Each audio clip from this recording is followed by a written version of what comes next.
My name is Jonathan Hill. I'm the vicar of St Martin's Church in Hull. Previously to coming to Hull, I've been involved with TLG Make Lunch Kitchens, which is an amazing project.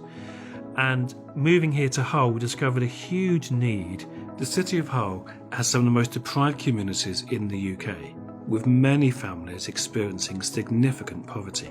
So I contacted TLG to see what they were doing this year, and they told me about Boxes of Hope, a large parcel filled with kitchen basics, nice treats for the families, and also things for the children to do. And instantly we thought, that's the project we're going to run.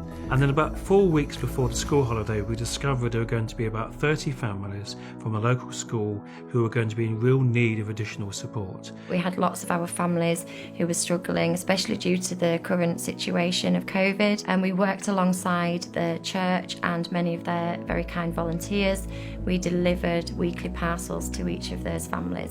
We needed to be able to order a lot of food in a very short notice, so Morrison's were able to provide them with our food lists. Jonathan was giving me a shopping list of what it was. I was making sure that his stock was there ready for the Monday morning for him. Then he'd take it and start doing his boxes, and we'd pack them together with a lot of his volunteers who he's got at the church. Morrison's are going to donate the boxes of biscuits that will go in the boxes. The Boxes of Hope is a big part of what Alison does, and it's something we've been really pleased to be involved with. It's so fulfilling, and you're packing a box that is going to help a family who are really vulnerable and who are in need. It was just enjoyable knowing that you're filling a box of hope.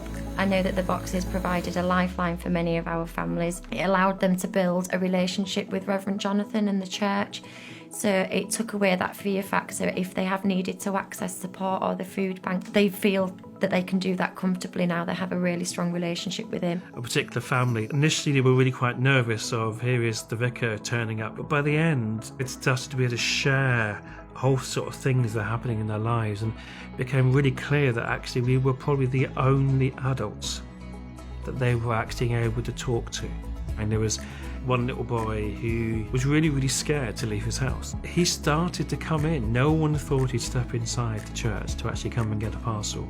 And actually we'd give him one of the treats that we would actually give to all the volunteers, and we started to build up a really good relationship. And then he would start talking about what he'd done with the colouring or the activities in the week before. And this wasn't just, here's a box of food, but here is something making a difference in people's lives.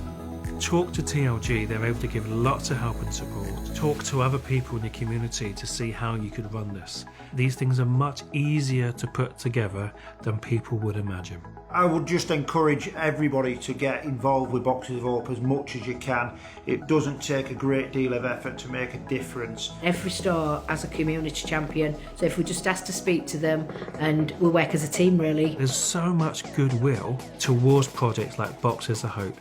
I'd encourage everybody to really get involved and have a go if there's need in your community.